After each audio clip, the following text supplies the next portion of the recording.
Rocky Mountain Sasquatch. I'm searching a Bigfoot sighting hotspot known as Monte Cristo.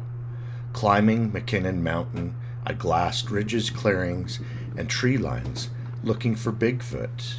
Zoomed in on tracks made in the snow looking for Sasquatch activity.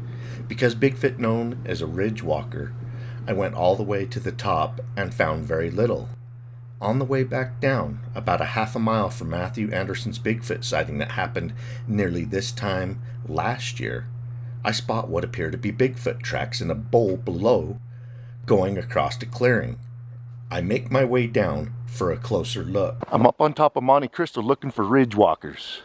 That's what a lot of Native Americans refer them. Bigfoot and Sasquatch. They stay on top of the mountains, the ridge lines mostly. I mean, they got to come down to the valley for a lot of different resources and to travel. But I'm on top of Monte Cristo the same time that there was two Bigfoot sightings, or actually one guy come face to face with two Bigfoot, and then we come up within 2 hours of his sighting and just found hundreds and hundreds of Bigfoot tracks. Two different sizes, one around 14, one around 16. And then a month before that, about 20 miles north of that, a guy filmed a Bigfoot. We call it the Sinks Bigfoot. We investigated that and we found the two same size tracks, maybe related Bigfoot encounters, one of them caught on video. So I'm up here looking for ridge walkers, and I've been glassing ridge lines, and I was glassing a ridge line, and down below me I saw what looked like Bigfoot tracks. So I wanted to come down and see him down here in the snow. Saw him from up above, and I want a closer look. Here they are. Yeah, it looks like these were made and then they got snowed on.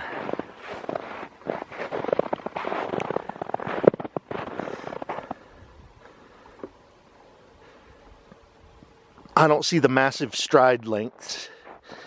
However, I don't think Bigfoot always walks with the full stride. I mean, that's a really good one right there that I can measure. I'm going to grab my tape measure. Appears to be 16 inches in length. So that's the larger one that we found last year. And up at the toes, about 8 or so. And at the hill where it tapers, around 6. And it just has a Bigfoot shape to it. I know that either the wind blew some snow in after it was made, or it snowed again. But the tracks are coming from that direction. Yeah, here's another one I'm measuring. It too is around 16 inches in length. Now, they appear to be coming from that direction, and there's an easement with power lines. And last year when we investigated Matthew Anderson's face-to-face Bigfoot sighting, we found hundreds and hundreds of fresh, old, in-between tracks, which told me that the two Bigfoot had been in the area or passing back and forth in the area for quite some time. Now there's the easement that we, Bobo on Finding Bigfoot calls these easements for power lines Bigfoot highways.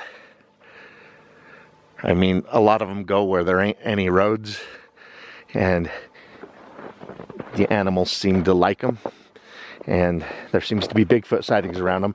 Well, the hundreds of Bigfoot tracks that we documented last year after that sighting, a lot of them were going up and down this power line easement. All right, I'm gonna look around, see if I can find any more Bigfoot tracks. I hope you enjoy a look at a Bigfoot sighting hotspot. We'd like to come back to these areas around the anniversary dates of sightings, because if there was something last year at this time, if there was some reason for the Bigfoot to be here, maybe that same reason has developed and they want to be here again this year. Keep on watching. We're going to keep on squatching. decided to throw a couple of cameras on tripods, and I zoomed in a ways, keeping an eye on areas of interest while I hike around. Here's the other camera. They're actually keeping an eye behind, down in this bowl. Yesterday on the other side of the bowl I found Bigfoot tracks. So now I'm gonna come up and I'm gonna glass around.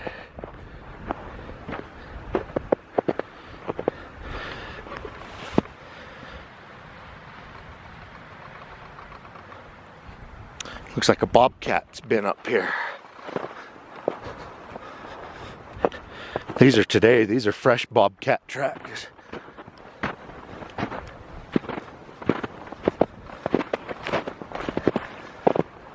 Probably made them early this morning. Yeah, I walked around those tracks yesterday. So if there's anything in the area, I may have spooked them a little. So I'm on the other side of the clearing and the other side of the bowl. This is the direction the tracks were going anyway. Windy, cold day. It's been almost a year since there was a Bigfoot sighting that we confirmed with footprints within a couple of hours after it happened. The guy got a hold of us. And so this is a year later, almost a year, and I found Bigfoot tracks near his spot yesterday.